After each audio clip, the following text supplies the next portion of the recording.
So everyone note down, in today's class, we are going to start chapter determinants. Now see, this determinant is actually continuation of the chapter matrices which we have already done. And one more thing, in determinants we require the concept of matrices also. I mean, concept उतना ज़्यादा नहीं, but yes, तुमको matrices क्या होता है ये पता होना चाहिए.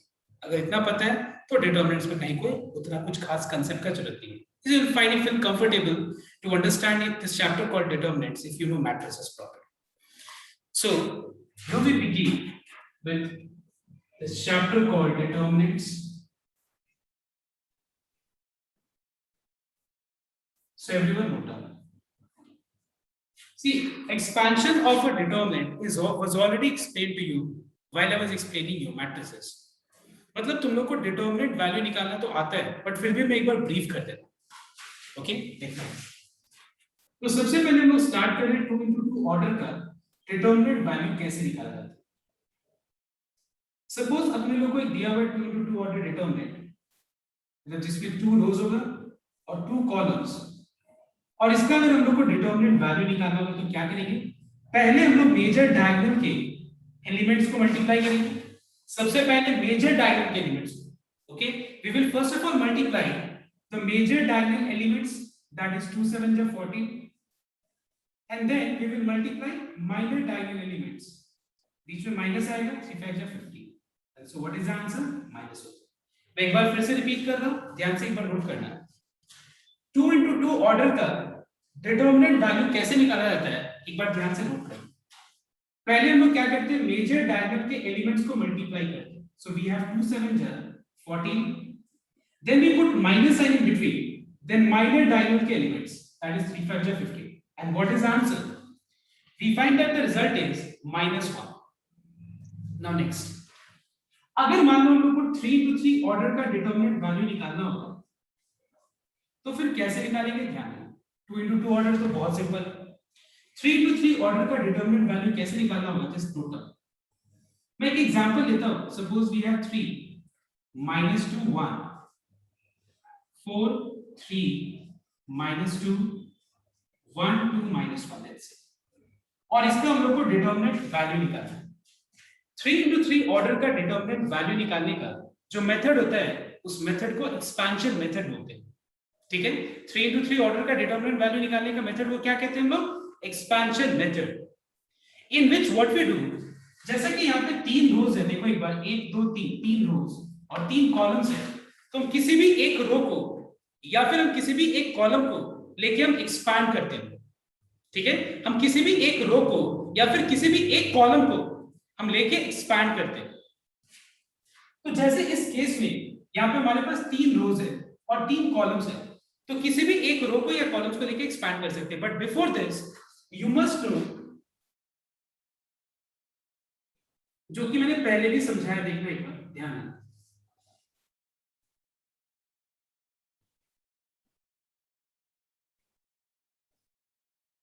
Now see, तुमको पता है कि 3 into 3 ऑर्डर मैट्रिक्स जो डिटरमिनेंट होगा उसमें ये सारे एलिमेंट्स होंगे.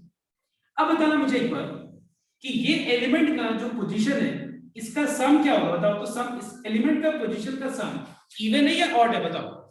इस एलिमेंट का पोजीशन का सम इवन है या ऑड है? 1 + 1 क्या है? 2. 2 क्लियरली इवन है. तो अगर इवन है तो उस जगह पे हम लोग प्लस साइन रखेंगे. ठीक है, और अगर उसका पोजीशन का सम ऑड होगा तो हम लोग क्या साइन लगाएंगे? हम लोग माइनस साइन लगाएंगे. So here we are finding that 1 + 2 is 3 which is odd, तो हम लोग क्या नेगेटिव साइन लगा दिया मैंने. Then we have 1 + 3 4 which is even, तो मैंने पॉजिटिव साइन लगा दिया.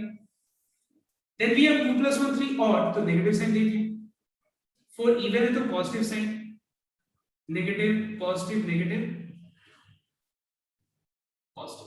ओके, तो ये चीज ऑलरेडी हम लोग ने एडजॉइंट जब सीखा था तभी भी हम लोग ने ये चीज देखा था.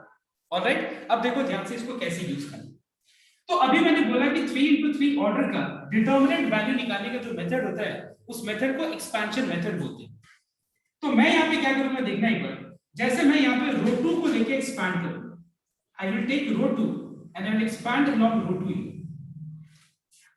अगर मैं रो 2 को लेके एक्सपैंड करूं, suppose if I write expanding along row 2, so देखना एक बार रो रो 2 का पहला एलिमेंट है 4 और उस पोजीशन के कॉरेस्पॉन्डिंग साइन जो है वो माइनस है, तो इस एलिमेंट पे माइनस साइन मल्टीप्लाई कर देना, तो क्या रिजल्ट आएगा बताओ तो -4। उसके बाद इनटू उस एलिमेंट का रोज और उस एलिमेंट का कॉलम्स को हाइड कर दो। अगर हम उस एलिमेंट का रोज एंड कॉलम्स को हाइड करेंगे तो क्या बचेगा -2 1, उसके बाद 2 -1। Alright everyone, next second element of row 2 is 3, उसके जगह पे जो साइन है वो क्या है प्लस, इस 3 में अगर हम प्लस मल्टीप्लाई करें तो ये +3 हो जाएगा। उसके बाद उस एलिमेंट का अगर हम रोज को और कॉलम्स को हाइड कर दें तो क्या बचेगा 3 1 1 -1, इट विल बी 3 1 1 -1। उसके बाद तीसरा एलिमेंट के जगह पे तीसरे एलिमेंट है -2, उसका कॉरेस्पॉन्डिंग साइन है माइनस, ठीक है, तो अगर हम माइनस को -2 से मल्टीप्लाई करते हैं क्या हो जाएगा +2। उसके बाद उस एलिमेंट का रोज और उस एलिमेंट का कॉलम्स को अगर हम हाइड कर दें तो बच जाएगा 3 -2 1 2, इट विल बी 3 -2 1 2। इसको एक्सपैंड, इसका वैल्यू कैसे निकलेगा, अभी हम लोगों ने देखा था कि 2 × 2 ऑर्डर का डिटरमिनेंट वैल्यू कैसे निकालते हैं, तो कैसे निकालेंगे हम लोग, -2 × -1 which is 2, then माइनस बीच में आता है 2 1 2, 3 × -1 is -3 minus 1 1 1, 3 2 6, बीच में माइनस आएगा, 1 × -2 is -2, so what is minus into -2, it is +2, so 2 - 2 is 0, 0 × -4 is 0, -4 × 3 is -12, 6 + 2 is 8, 8 2 just 16, and what is the answer, it is 4। तो जैसे मैंने यहाँ पे रो 2 को लेके एक्सपैंड किया तो आंसर 4 आया, अगर हम रो 1 को लेके भी एक्सपैंड किए रहते तो भी आंसर 4 आता, रो 3 को लेके एक्सपैंड किए रहते तो भी आंसर 4 आता, अगर हम कॉलम 2 को लेके एक्सपैंड करते तो भी आंसर 4 ही आता। मतलब हम किसी भी एक रो या किसी भी एक कॉलम को लेके एक्सपैंड करें तो उससे जो आंसर आएगा that is determinant value, okay, and you can expand along any row और any column. After copying these two examples, I want everyone to try and expand along row 3. Okay, just expand along row 3. I will not give you that much time because you already पहले topic किया हो, तो फटाफट एक बार expand करो, और अगर किसी को समझ में नहीं है you can speak and you can clear your doubts. Number 3.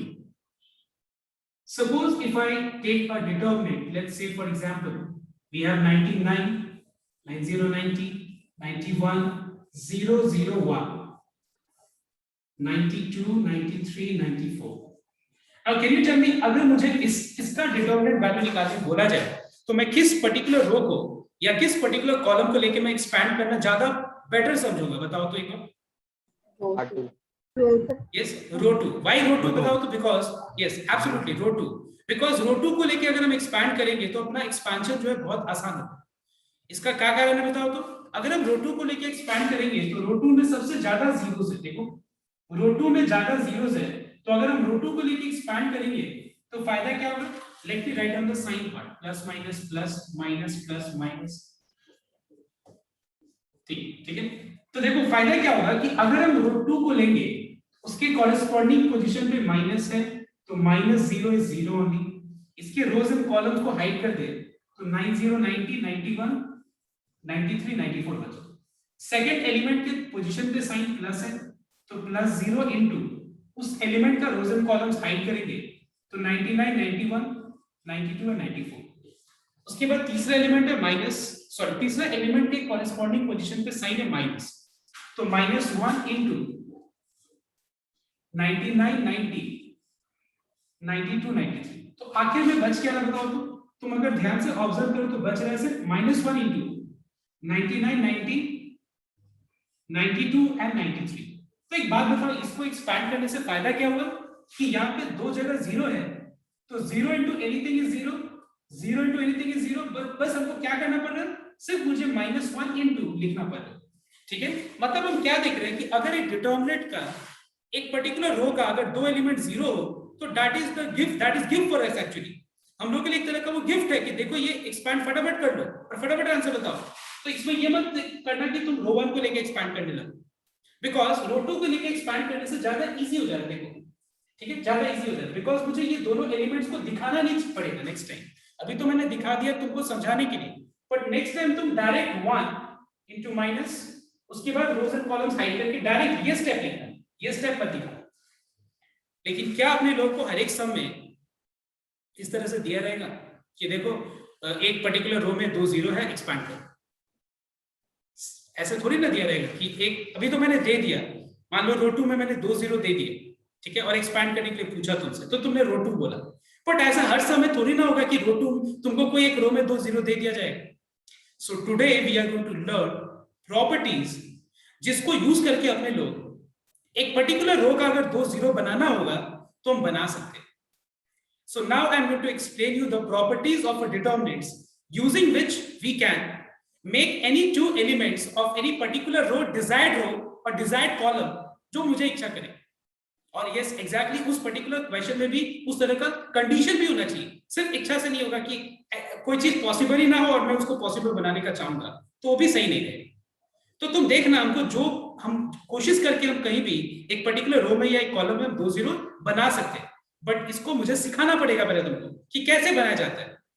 बनाएंगे क्यों? क्योंकि इस तरह का सिचुएशन होगा, एक काम आसान हो जाएगा, एक्सपेंशन बहुत इजी हो जाएगा। So write down everyone the topic that is properties of a determinants.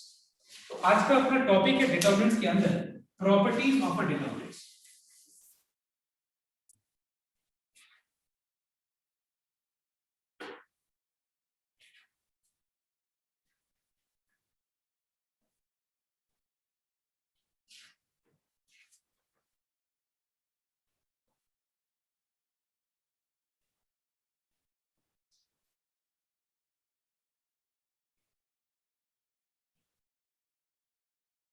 Okay, and write down the first topic, I mean first property.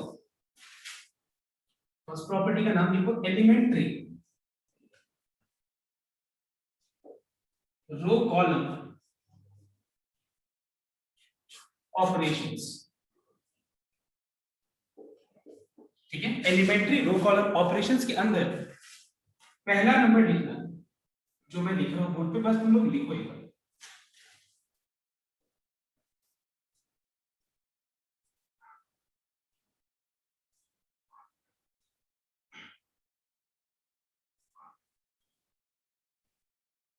ठीक है, यहाँ स्पेस नहीं है, ठीक है, मैं बट ये यहाँ लिखना, ठीक है, इसके बाद यहाँ पे लिखता हूँ because there is no space here.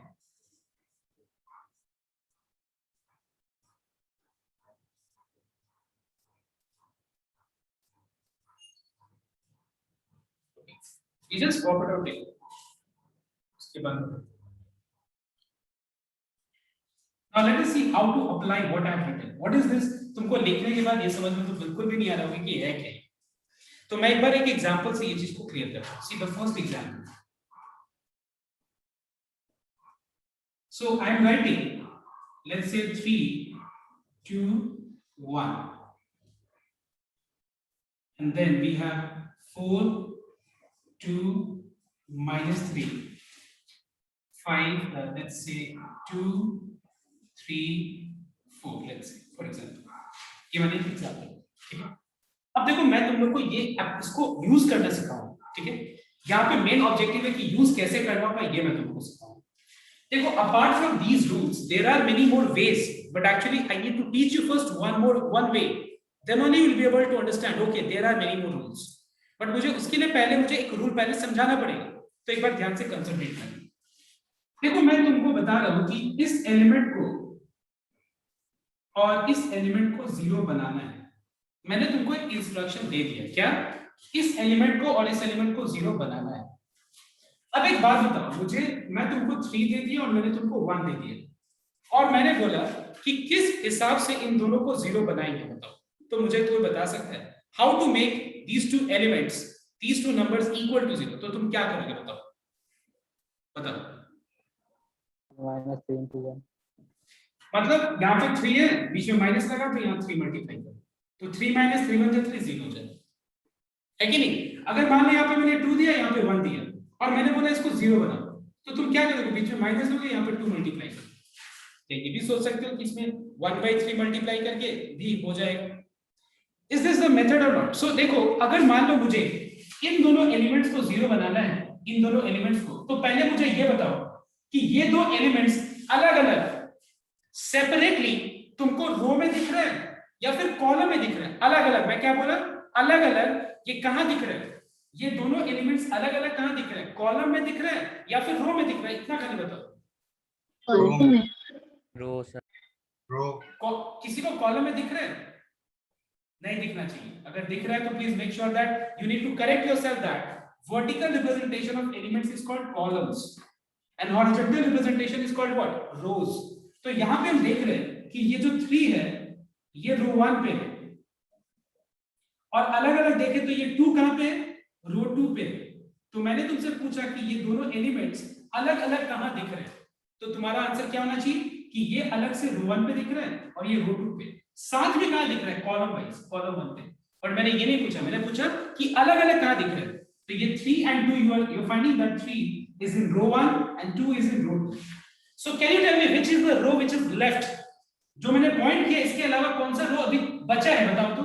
ये रो 3 बचा हुआ। तो ये ऑपरेशन क्या कहता है देखना एक बार, कि जिस रो को, लिसन हियर एवरीवन, जिस रो को हम चेंज कर रहे हैं टेंड्स टू के पहले, जो चेंज करना है वो टेंड्स टू के पहले लिखते हैं। देखो ये टेंड्स टू में इसके पहले, मतलब मुझे रो आई को चेंज करना है तो पहले रो आई यहां लिखना होगा, ठीक है? यहां इस रो आई का मतलब क्या हुआ, मुझे इसको चेंज करना है। कैसे? जिसको चेंज करना है मैंने उसको पहले यहां लिखना पड़ेगा। मतलब मुझे अगर रो आई को चेंज करना है तो मुझे रो आई को लिखना पड़ेगा, ठीक है? उसमें मैं कुछ मल्टीप्लाई नहीं कर सकता। देखो रो आई के आगे कुछ मल्टीप्लिकेशन फॉर्म में नहीं, बट हम उसमें ऐड या सब्ट्रैक्ट कुछ भी कर सकते हैं। हम ऐड भी कर सकते हैं, सब्ट्रैक्ट भी कर सकते हैं। क्या? some constant times any other row, some constant times any other row। जैसे यहाँ पे मैं रोजे को चेंज कर रहा हूं तो मुझे रोजे को लिखना ही पड़ेगा।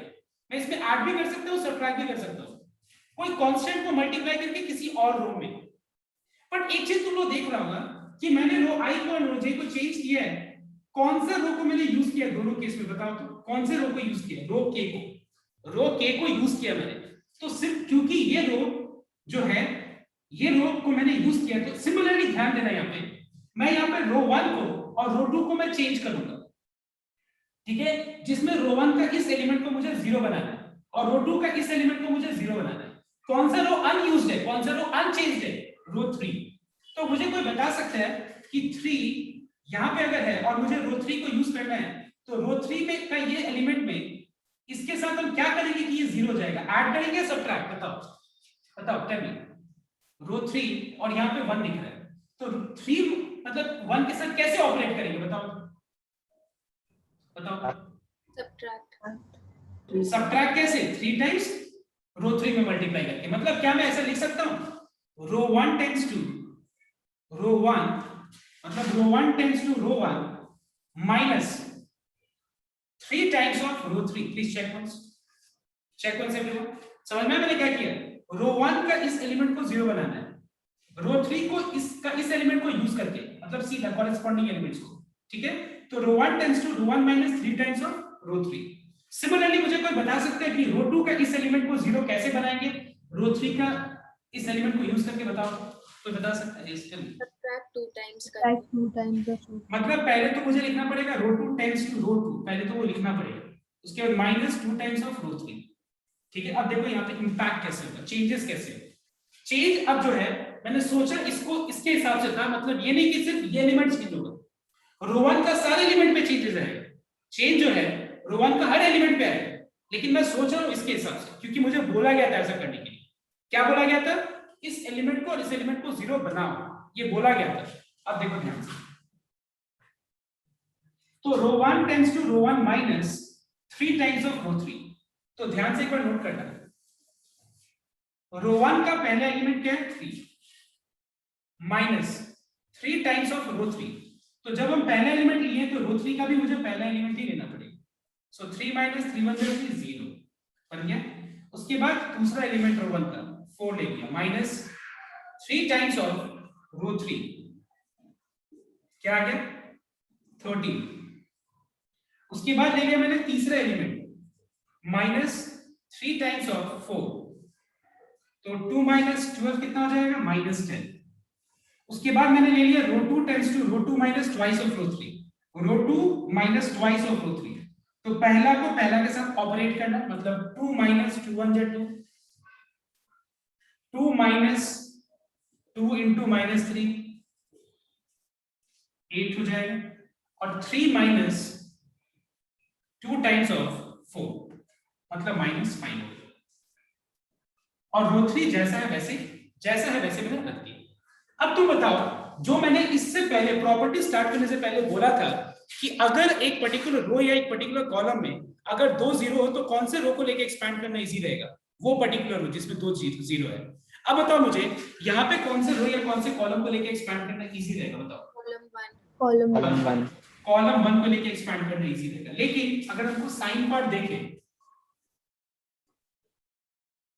ठीक है, तो मुझे ये वाला जीरो लिखना नहीं चाहिए, I mean not sign part, I mean ये जीरो लिखना नहीं पड़ेगा, फिर ये भी जीरो इंटू लिखना नहीं पड़ेगा, डायरेक्ट क्या लिखना पड़ेगा बताओ तो एक बार। एक्सपैंड करेंगे अगर हम कॉलम 1 को लेके, +1 इंटू इस एलिमेंट का रोज एंड कॉलम्स को हाइड करो, ठीक है, और यहां लिख देना expanding along, expanding along column 1, ये लिख देना है इस टाइप का। ओके, अब इसको सॉल्व कर लो, कितना आता है सॉल्व करके। पढ़ना एक और चीज, एवरीवन लिसन हियर, ये जो मैंने लिखा है ये चीज इधर लिखना जरूरी है, इसके बगल में लिखना जरूरी है, इसके बगल में ये लिखना जरूरी है। You have to write down each and every, I mean कि कैसे वो स्टेप्स आए, ये स्टेप कैसे है इसके कारण, ये स्टेप कैसे है एक्सपैंडिंग अलोंग कॉलम 1 के कारण, और इसके बाद इसका वैल्यू निकालिए। So we have 13 into -5 minus 8 into -10.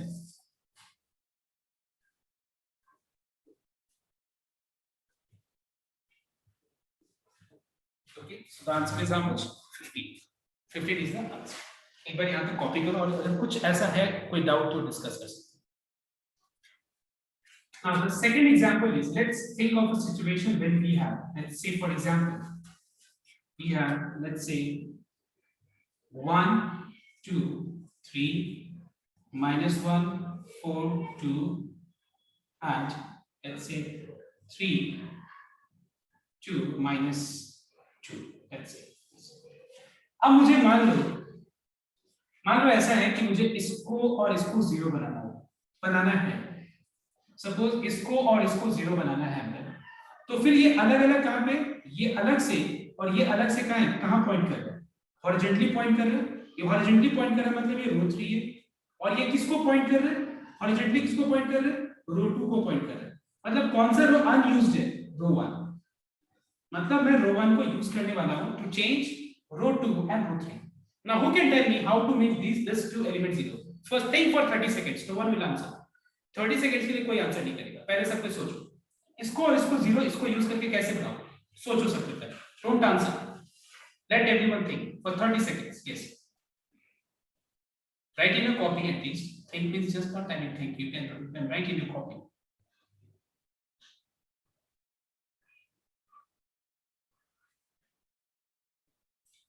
So I think इतना टाइम तक सब को समझ में आ गया होगा। So can you tell me कि इस दोनों को जीरो कैसे बनाएंगे?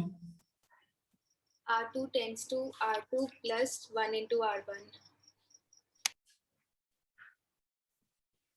So R2 tends to R2 plus R1, क्योंकि यहाँ पे देखो सीधा सा -1 है और यहाँ 1 है, तो -1 plus 1 0 हो जाएगा।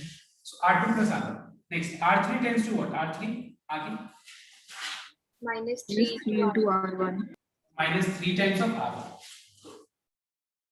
अब बताओ तुम लोग सब कोई अपनी कॉपी में रो 1 को जैसे है वैसे रहने देना, और एक बार रो 2 और रो 3 में चेंज ना होते हुए मैं भी खुद नहीं लिखा, तुम लोग खुद ट्राई करो मतलब क्या आएगा। चलो यहाँ तो 0 आएगा मुझे पता है, ये बाकी जगह क्या आएगा एक बार सबको खुद कैलकुलेट करता है, फिर मैं लिखूंगा, because I think everyone has completed. So row 2 plus row 1, row 2 plus row 1, -1 plus 1 0, 6 fine, please check once everyone, check once. आया ये? अब देखो root 3 tends to root 3 minus 3 times row 1, 3 minus 3 1 3 0, 2 minus 3 2 is 6 is minus 4, minus 2 minus 3 3 is 9 is expand. And I think you know which column or which row to expand on, clearly column 6 5 तो वो minus 4 -11 होगा। Minus 11 निकल तो आता -11 है sir, होगा, -11 होगा। sorry.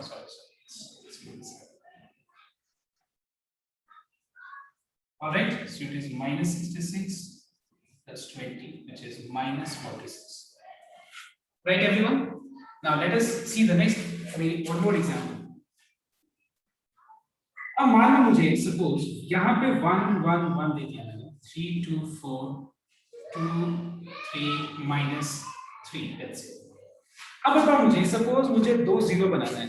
अब मैंने अब तक क्या बोला कि देखो यहाँ पे 2 0 बनाना है। अब मैं बोल रहा हूँ चलो यहाँ पे भी मैं ऑप्शन देता हूँ, ठीक है? Let me give option. मान लो मुझे यहाँ पे इसको और इसको 0 बनाना है। अब मुझे बता सकते हैं कि किस तरह का ऑपरेशन करना है। पहले सब कुछ सोचो, पहले कॉपी में लिखो सब कुछ, ठीक है? और जहां पे मैंने 2 को सर्कल किया है, देखो कि ये अलग अलग कैसे है, रो वाइज है या कॉलम वाइज है। देखो पहले think everyone, first think. Column wise.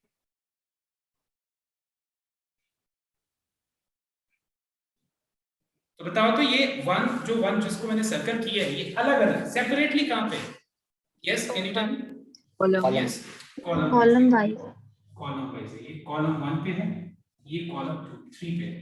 कौन से कॉलम फिक्स हो गए? रह गए कॉलम 2।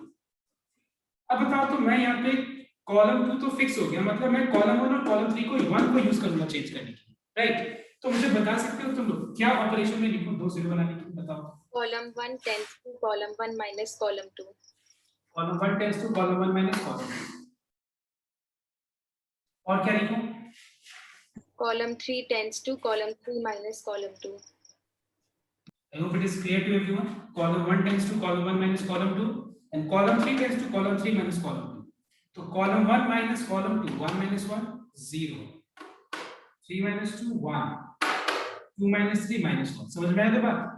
कॉलम 2 को जैसे वैसे रख दिया है। Column 3 tends to column 3 minus column 1, 1 minus 1 0, 4 minus 2 2। Sir वो हाँ। कॉलम 1 कॉलम 2 फिर से समझाइए ना। देखो मुझे जिन दोनों को मैंने सर्कल किया है वो अलग अलग, देखो सेपरेटली कहां पे है, मतलब सेपरेट अलग अलग ये रो वाइज है या कॉलम वाइज है? बताओ तो पहले। Column wise. कॉलम वाइज मतलब इसको मुझे 0 बनाना था तो ये कॉलम 1 पे, इसको मुझे 0 बनाना था ये कॉलम 3 पे, है ना? अब देखो फिक्स कौन सा है? Column 2।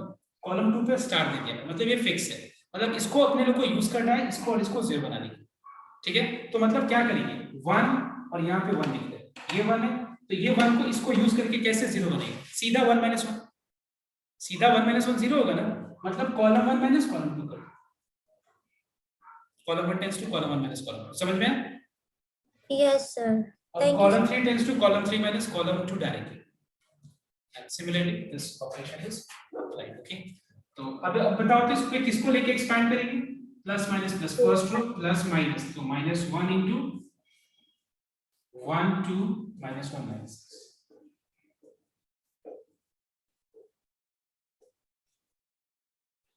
So the answer is how much? 4.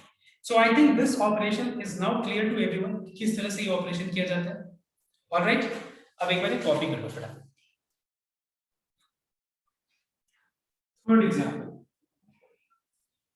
you have a determinant, let's say minus 1 1 3 1 minus 1 7 8 9 2. Now can anyone listen here, मैं क्या बोल रहा हूँ सुनना पहले। Can anyone think of only one operation?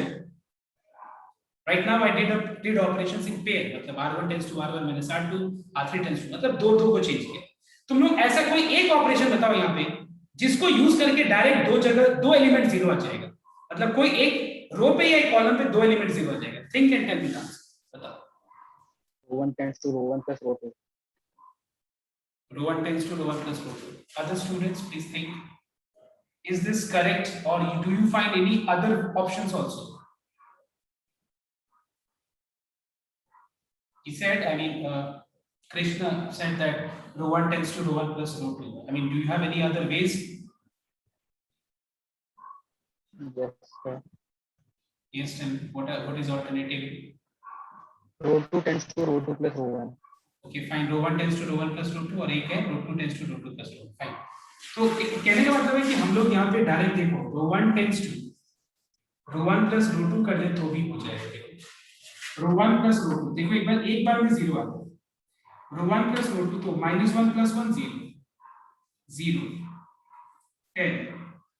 तो सी मैं इससे ये बताना चाहता हूँ कि it is not compulsory that you have to do two operations.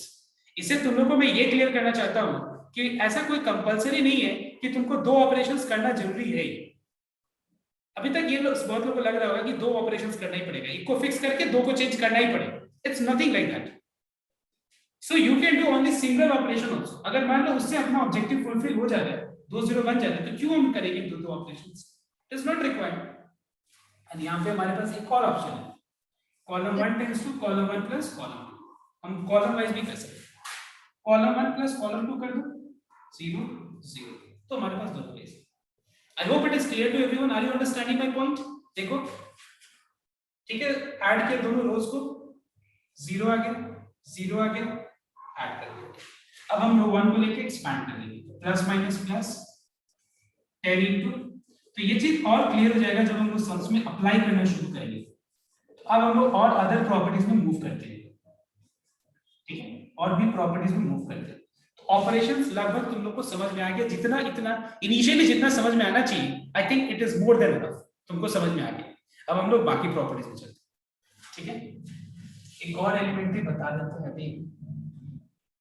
अभी रहने देते दूसरा एलिमेंट्री. ठीक है, there are two ways. Okay, अभी मैंने एक ही एलिमेंट्री बताया. ठीक है, एक और एलिमेंट्री ऑपरेशन से वो अभी हम नहीं बताएंगे, otherwise you get confused. Now right on the next property.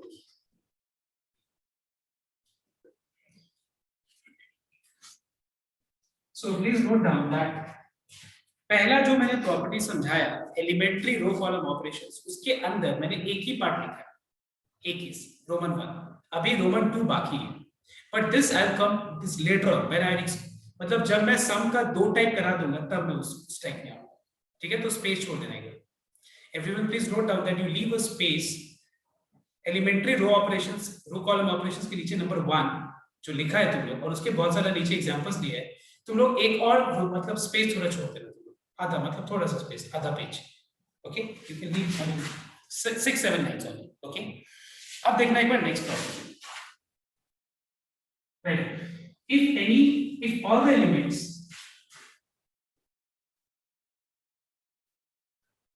of any particular row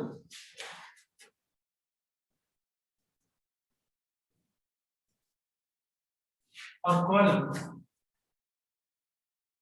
is 0, then the value of determinant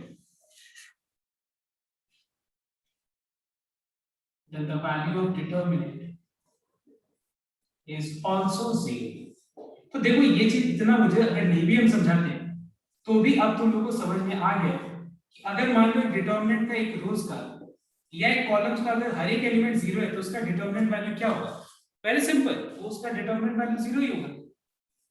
alright everyone, तो ये अगर नहीं भी बताते तो भी तुमको समझ में आ जाता. Next number 3, if any two rows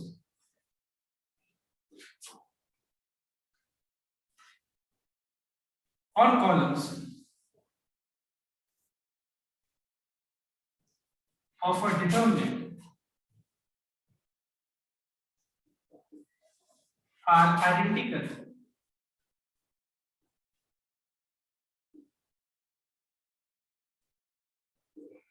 then the value of determinant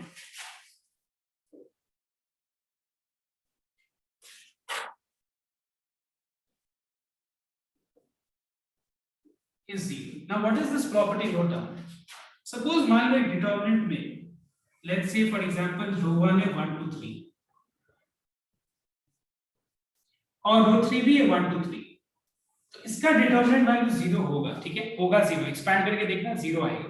एक बार एक्सपैंड करो, यहां पे एक बार कॉपी करके इसको एक्सपैंड करो. देखो सो तुमने रो 1 या रो 2 या रो 3 किसी को भी लेके एक्सपैंड किया तो आंसर 0 आया। अगर मैं नहीं बोलता ना तो ऐसा कभी भी मत करना, या तो डायरेक्ट 0 लिख देना, या तो फिर row 1 tends to row 1 minus row 3 कर दे। अगर हम रो 1 को रो 3 से सब्ट्रैक्ट कर दे, row 1 tends to row 1 minus row 3 कर दे, तो 1 माइनस 1 क्या होगा? 0 0 0। तुमको पता है कि अगर एक पर्टिकुलर रो या एक पर्टिकुलर कॉलम का सारा एलिमेंट अगर 0 है तो उसका डिटरमिनेंट वैल्यू क्या होगा? 0 होगा कि नहीं होगा? कि नहीं होगा? समझ में आया सब को? So I think you are able to correlate मैं क्या बोल रहा हूँ। प्रॉपर्टीज जो एलिमेंट्री रो ऑपरेशन है उसको प्रॉपर्टी नंबर 2 के साथ रिलेट करके, और देखो प्रॉपर्टी नंबर 3 कैसे बना, समझ में? ऑपरेशंस को 2 के साथ कैसे कोरिलेट किया कि सारा एलिमेंट 0 होगा एक रो में या एक कॉलम में, तो आंसर 0 होगा। समझ में आया तो बात सबको को? Okay, so never expand the determinant if you find any two rows or any two columns identical. Clear? You directly write down the value is 0 and you give the reason that since these rows or these columns were identical. All right, everyone, write the next property after this.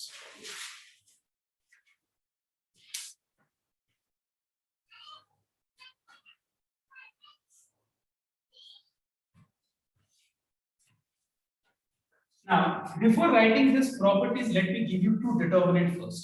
ठीक है, ये property नहीं लिखवा के 4 के अंदर ही लिखना जो मैं डिटरमिनेंट लिख रहा हूं, लेकिन सबसे पहले तुम लोग इसको एक्सपैंड करो। मैं जो दे रहा हूं उसको एक्सपैंड करो।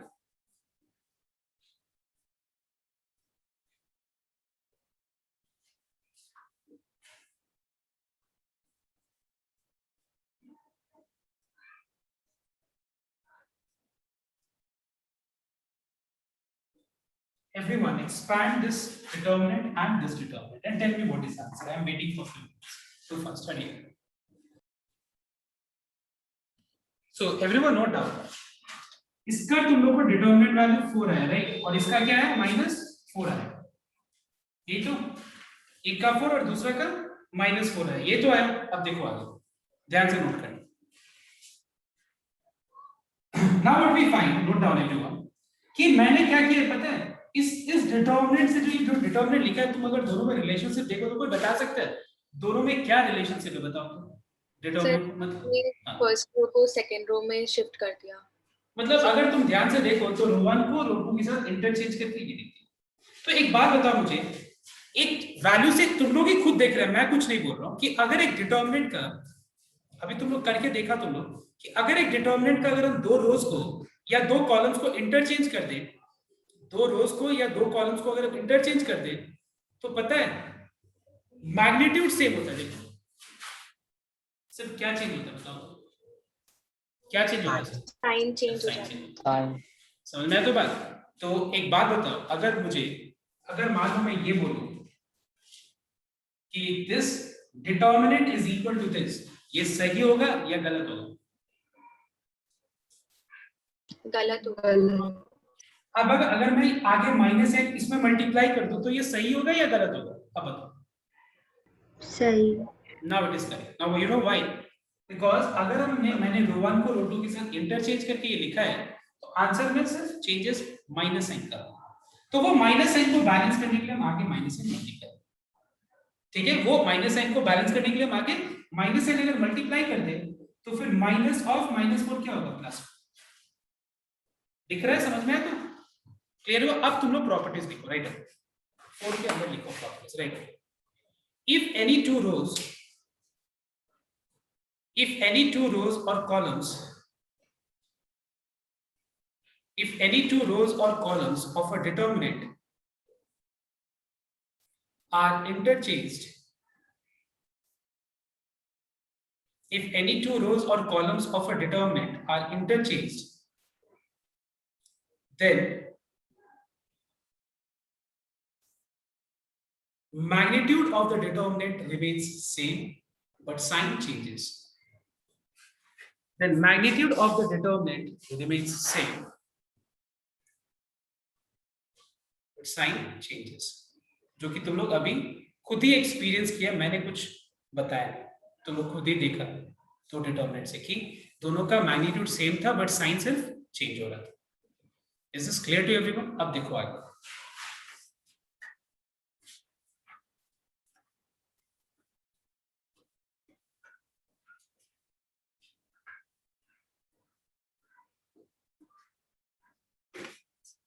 सपोज मान लो डिटर्मिनेंट है, let's say A B C D E F G H I।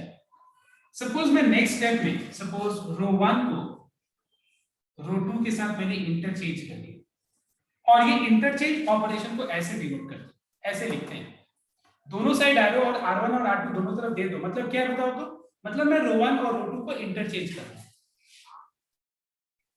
और याद रखना ये चीज कि रो को रो के साथ इंटरचेंज करोगे, कॉलम को कॉलम के साथ।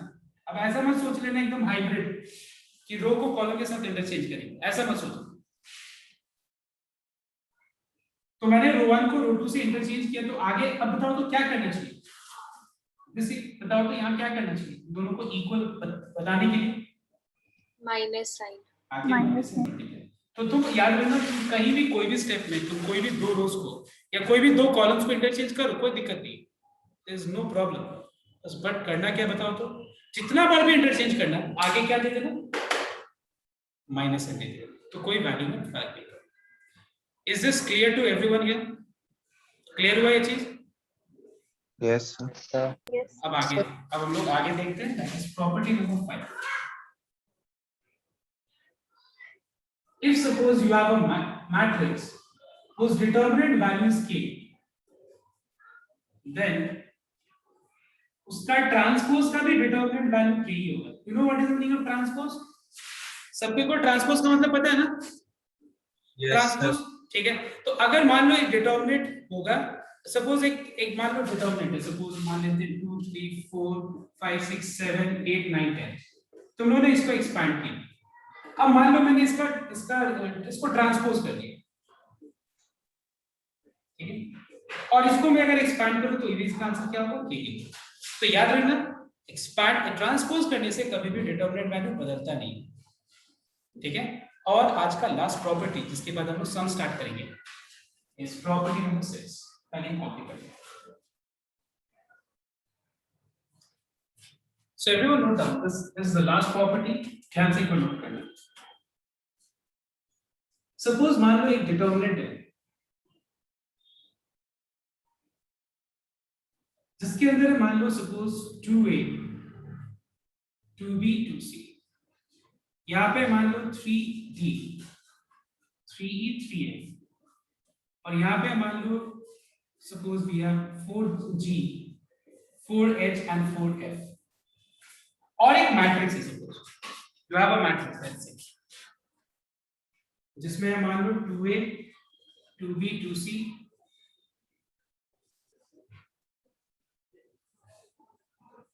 ठीक है।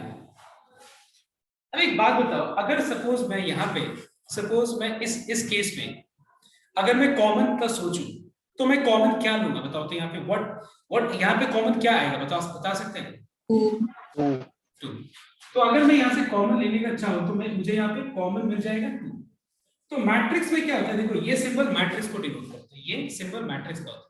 तो मैट्रिक्स में क्या होता है कि अगर मुझे कॉमन लेना होगा तो मैं हर एक एलिमेंट से कॉमन सोचूंगा, ठीक है। अगर मुझे कॉमन लेना होगा तो मैं क्या करूंगा, हर एक एलिमेंट से मैं कॉमन सोचूंगा। अगर हर एक एलिमेंट मतलब अगर मान लो यहाँ पे सपोज 2i के बदले सिर्फ i होता तो क्या मैं यहाँ पे 2 कॉमन ले पाता? नहीं, डेफिनेटली। तो हम लोग मैट्रिसेस में क्या करते हैं, कुछ अगर कॉमन लेंगे तो हम लोग हर एक एलिमेंट से कॉमन सोचते हैं। तो क्या बच जाएगा यहाँ पे a b c d e f g h i। लेकिन अगर मान लो मैं यहाँ पे इसका बात करूँ, ये डिटरमिनेंट का साइन, ठीक है, प्लीज मेक श्योर दैट ये दोनों अलग अलग चीज है, ठीक है। अगर मैं मान लो डिटरमिनेंट में कॉमन लेने का सोचूं तो मैं यहाँ कॉमन कैसे लूंगा, ध्यान दें। डिटरमिनेंट में हम लोग एक रो से या फिर कॉलम वाइज, मतलब we take common row wise और column wise, we never think of common entire elements. हम लोग पूरे जैसे मैट्रिक्स में हम लोग हर एक एलिमेंट से कॉमन सोच रहे हैं ना, यहाँ पे डिटरमिनेंट में हम लोग हर एक एलिमेंट से कॉमन नहीं सोचते।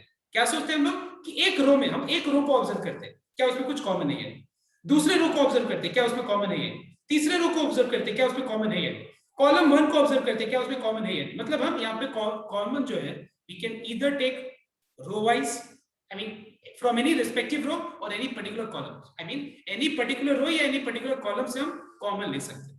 तो बता सकते हो तुम लोग कि यहाँ पे कॉमन क्या है, बताओ तो। अगर रो 2 में 3 रो 3 में 4 रो 1 में 2 कॉमन है, रो 2 में 3 कॉमन है, रो 3 में 4 कॉमन है, तो क्या बच जाएगा? तो फिर यहाँ पे आ जाएगा A B C D E F G H I, ये बच जाए। ठीक है, समझ में आ सकते हो? ये चीज क्लियर हो? अब ये मत सोचना कि अगर मैंने यहाँ पे रो वाइज कॉमन लिया और यहाँ पे अगर कॉलम 1 में भी कुछ कॉमन होता अगर, तो हम कॉमन क्या ले सकते थे? डेफिनेटली कॉमन ले सकते थे।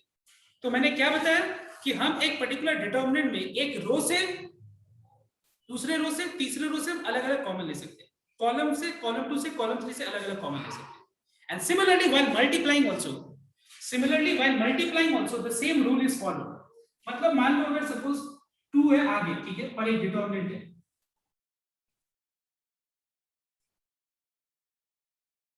तो बताओ तो ये 2 किससे मल्टीप्लाई होगा? हर एक एलिमेंट से मल्टीप्लाई होगा।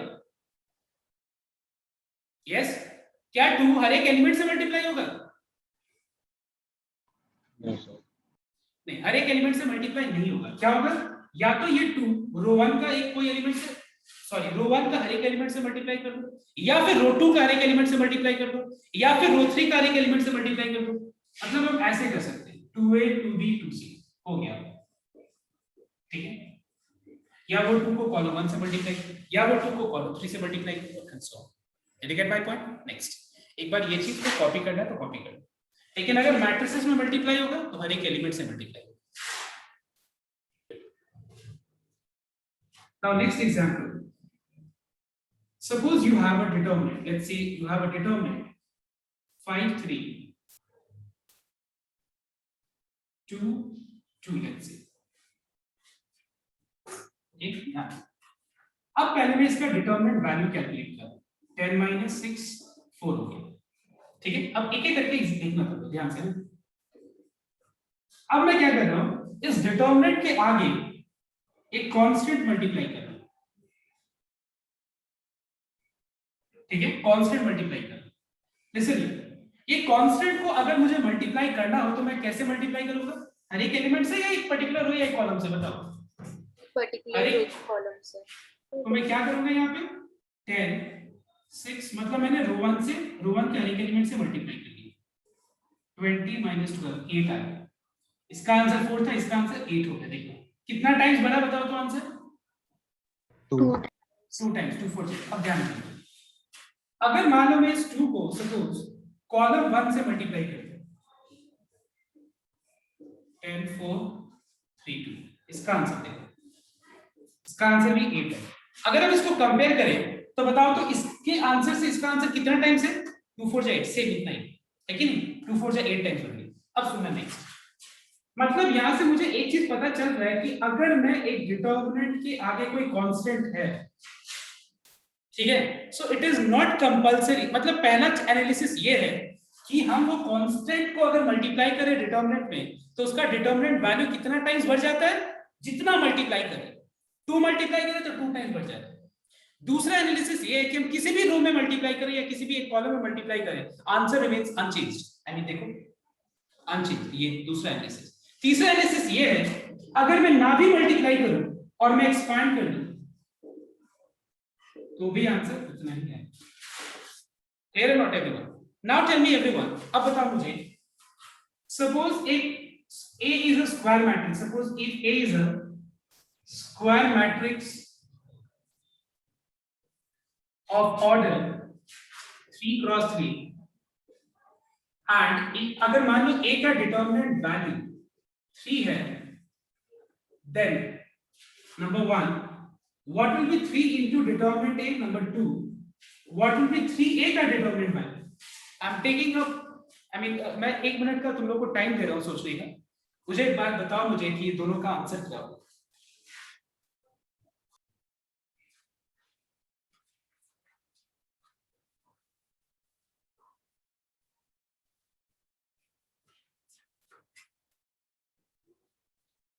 So everyone note down. So A is a square matrix whose order is 3 rows 3 columns.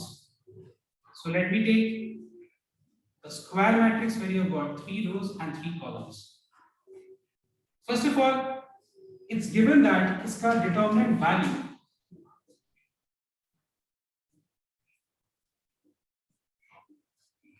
इसका डिटर्मिनेंट वैल्यू 3 है। इसमें पहला क्वेश्चन पूछा जाएगा कि what is 3 into determinant. So just now I said that you don't have to multiply, you can simply, अगर हमको मान लो इसका डिटर्मिनेंट वैल्यू पता है तो इसका आंसर क्या होगा, 3 3 9, 3 टाइम्स बढ़ जाएगा।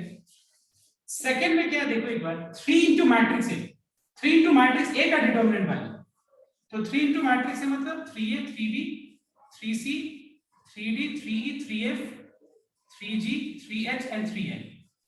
तो फिर इसका डिटर्मिनेंट वैल्यू कैसे कैलकुलेट करेंगे, मतलब हम 3 को क्या करेंगे, 3 बार कॉमन लेंगे, ठीक है, रो 1 से अलग क्या चीज, यस 3 टाइम्स ये रहा 3A मतलब मैट्रिक्स A में 3 हर एक एलिमेंट से मल्टीप्लाई करेंगे, बिकॉज़ ये 3 into मैट्रिक्स है ना, तो यहाँ पे हम 3 3 बार कॉमन लेंगे, तो ये हो जाएगा A B C D E F G H I। इसका डिटर्मिनेंट वैल्यू कितना है, 3 3 into 3 कितना होगा, 18।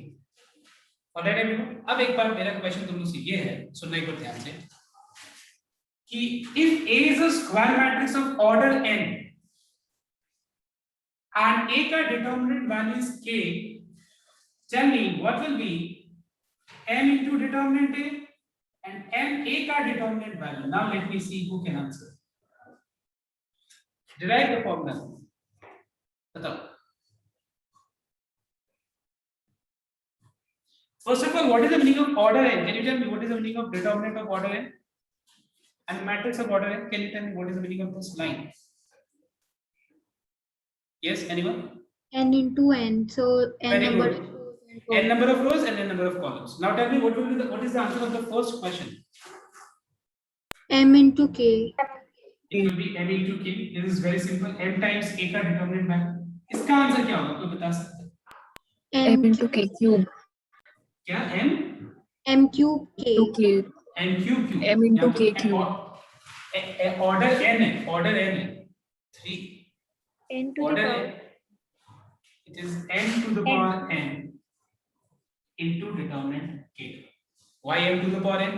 because m जो है मैट्रिक्स A में अगर 3 रोज है तो 3 बार कॉमन होगा, अगर मान लो 3 रोज होगा तो कॉमन कितने बार होगा, कॉमन 3 बार कॉमन होगा, तो अगर m रोज है तो कितना बार m कॉमन आएगा, उतना बार m to the power n, और उसके बाद k का जो a का डिटरमिनेंट वैल्यू। एक बार ये चीज को तुम लोग क्या करना है, ये एग्जांपल से पहले एक बार अच्छे से समझना तुम लोग करके, और वापस से इस चीज को एक बार देखना कि क्या है। Okay, now in today's class I can not move forward now because इतना तक ही आ जाएगा, sums of next day start करते हैं।